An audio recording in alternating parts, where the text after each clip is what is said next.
Good afternoon. We see we have a lot of students who've stayed with us, so thank you for spending your day with us and learning as we all have learned today. So we have a really interesting topic. Mr. Hall and I have talked a lot about students' level of anxiety. And we also are looking at their testing, how relaxed are they to be tested. And so we wanted to look to see would there be something that might work to make things better for students. So we came up with this idea. We have to look at what has happened. COVID definitely has had an impact on all of us, particularly with students. If you look at the age group of the students who come to us, like 18 to 23, I believe was the group that we tested first, they were all females. And so when COVID happened, everything occurred at home. You had testing at home. There may have been lack of access. There may have been lack of knowledge of how to actually get online to take your test, to listen to the lectures. And what happened with that recall? Did they have a short-term recall? No recall? What went on with students during that time? Because as you can remember, a lot of times students didn't even want to leave home. They were afraid to leave home. And I know we have had some who would get in their cars and drive a block just to get out of the house. So it had a huge impact on our students, also on mental issues. There's quite a bit of written work now on the impact of mental issues with students since we've had COVID and coping. And so as y'all know, Dr. Hall comes in. I'm going to call you Dr. Hall because you are an expert on this. When he comes in, he has the students who are in pathophysiology, which is, of course, a very challenging course, right? And so students worry with that. You know, this is just a difficult course. And as nursing, as y'all know, nursing tests are different from any other kinds of test. We have to test you at a level where you have to know what to do. You have to apply things. You have to evaluate. You have to synthesize. So they come in scared. They've heard about the test. They've heard about the hard grading. And so we have that's going on with our students. So looking at that particular population, we did have two groups of students because Mr. Hall had two classes. So the first one, these are the ones that we will report on today. We have now compiled all of them, and so the next time you hear this, it may be a little bit of difference with the results that we're having. So this is how we started out. I want to tell you that we wanted initially to be able to use swab testing where we could look at levels of cortisol. That's very expensive. We had a grant which wouldn't cover our funding because you had to have the supplies. Then you had to refrigerate the specimens, and then they had to be processed. So the next thing that we used was vital signs, baseline vital signs, when we're looking at stress and anxiety, meaning blood pressure, pulse, respiration. Plus we looked at visual cues because we know a lot of times when you take tests, it is good to be a little nervous because you usually score better. But when that nervousness gets into higher levels of anxiety and stress, we have issues. You can't perform, you can't remember anything, you get fidgety. So all of these things are going on that we look at visually when students are really stressed with testing. We also have got tests that we give the students. So you want to talk about cognitive load because I've talked about the stress and anxiety. Tell them a little bit about, we hadn't started that yet, I'm just doing background. Oh, okay. So let me give you a little background on cognitive load. It's based on, the cognitive load theory is based on a guy named J.T. Sweller's work. He started in 1978-ish, and then he recruited a couple other really brilliant scientists. The idea behind, can I just do that? Can you guys hear me? Okay. The idea behind it is that everything you're taking in mentally, there's sensory memory, working memory, and then there's long-term memory, right? Your sensory memory is constantly taking something in, but it's also constantly filtering about 95% out, right? And that's hard when you have students because they're filtering 95% of what you say kind of out. Not usually, but the idea behind this theory is that. Thanks. Can you guys not hear me? Oh, sorry. It's for the video. So the idea behind this is that your working memory is limited in capacity, right? You can deal with about 5 plus or minus 2 things, 3 to 7 things, right? And there are 3 different types of load. In order for you to learn, we want to maximize something called intrinsic load, right? And we want to minimize something called extraneous load, and then we also want to maximize germane load. Intrinsic load is how hard a task is. It's just hard, like an NCLEX style application level nursing question has a high intrinsic load. It requires you to mess with about 5 elements on average, right? Blood pressure, heart rate, how the patient's history, age, all of those things are things you're mixing around in your head. We can't take those away because we need you to be able to do that in real life, right? Extraneous load is all the nonsense. It's the stuff that's distracting you, the stress, right?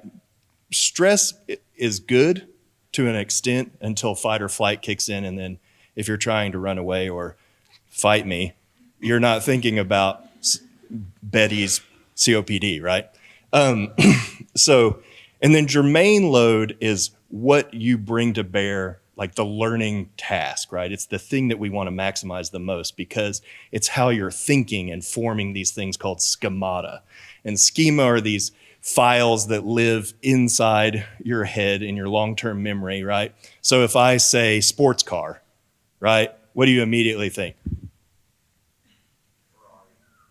Ferrari, see? So he went into his file and he was like, Ferraris are sports cars. What color? Red. Everybody says red. I always think silver. Anyway, it's a schema, right? If I say Tom, what do you think? Jerry, right? So those are schemas that these people have in their long-term memory that when I present something into their sensory memory and their working load, right, they pull it out immediately and they can answer the question. So what we wanted to study is A, how does stress affect extraneous load, intrinsic load, germane load, right? And B, what happens with team testing? How are these 3 loads kind of shifted back and forth, right? Or at least that's what I wanted to test. I don't. Hush. Okay. All righty. So y'all have the background. Any questions on that before we move on and show you what happened? We good? All righty. We always have to start with a purpose. And so the purpose of our study was to explore the effect of the 2 testing methods, we'll talk about those, on stress and anxiety as well as cognitive load among baccalaureate nursing students. These are the beginning nursing students that we have. For the ones, we'll talk about the individual testing. That's where you test by yourself. When you have collaborative testing, you test with another person or maybe a group of people. It's the same test, but you have to be able to communicate with each other. You have to be able to figure out what's the best answer. So for students, oftentimes, if you're looking at collaborative testing, traditionally the score is higher than individual testing. Traditionally, not always, but most of the times. So we had to look at how are we going to be able to take the students and do cooperative testing. So they were randomly selected, so remember that. And because of the number, we only had 2 per group. So that's how we divided our students for this testing. So we looked at the purpose. All righty. So we wanted to research and see, is there any type of difference in the effect of the type of testing, whether it's individual or if it's collaborative testing? Is there a difference? What about the impact of stress and anxiety level on the testing, as well as looking at the cognitive load that you just learned about?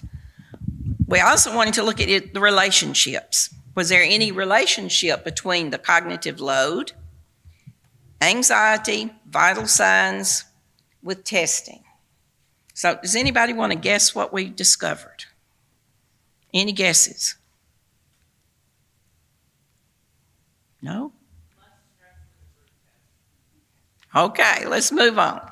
So, good, kind of see what y'all would think. We kind of thought before we did our actual testing, that's what would happen. So we'll look at some of the outcomes and y'all will be real surprised at that.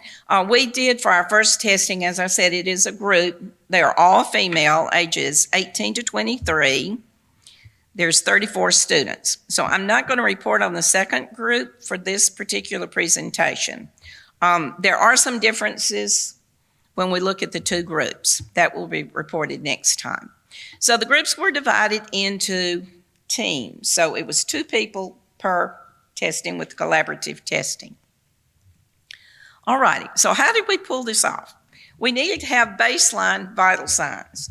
We actually did an IRB, and it took us how many weeks?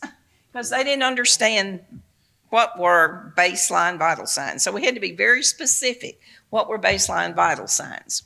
So the students, Mr. Hall presented the research project, the purpose, what we would be doing, and the outcome to the students. And so the students who wanted to participate signed to participate. They did the consent form to sign. So that was done early on.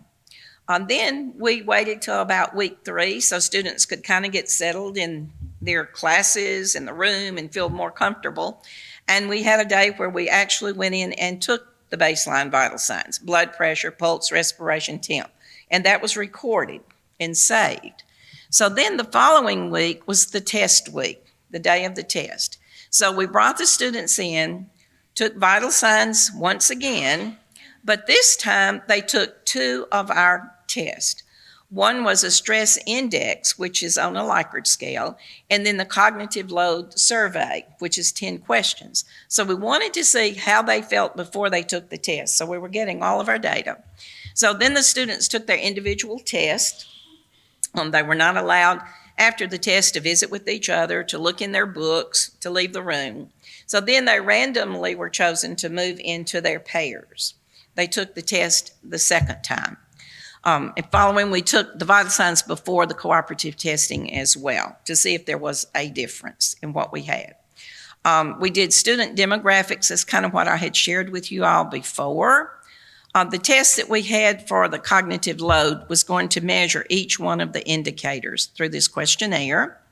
That's what we did for the cognitive load. The stress and anxiety, we used their vital signs, as I said earlier, as well as visual cues that we had, and they took the 5-point Likert scale on test anxiety inventory. And so those were all recorded as we went along. On our research question 1, we're going to really be looking at some mean scores that we had, p-values, and we did try to color them so they would be easier for you all. And Mr. Hall will cover the one on correlation when it comes to our cognitive load we have. So let's look at what we found out with question 1. I hope the vision is good enough for you all, what you can see.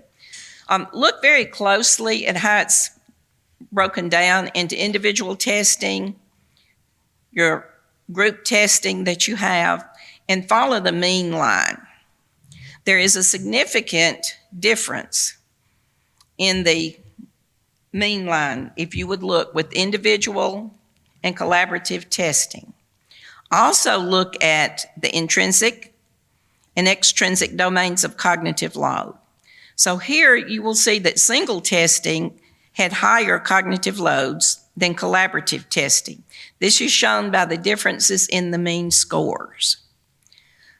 Looking at anxiety, students' anxiety and heart rate were significantly higher following single testing than following collaborative testing.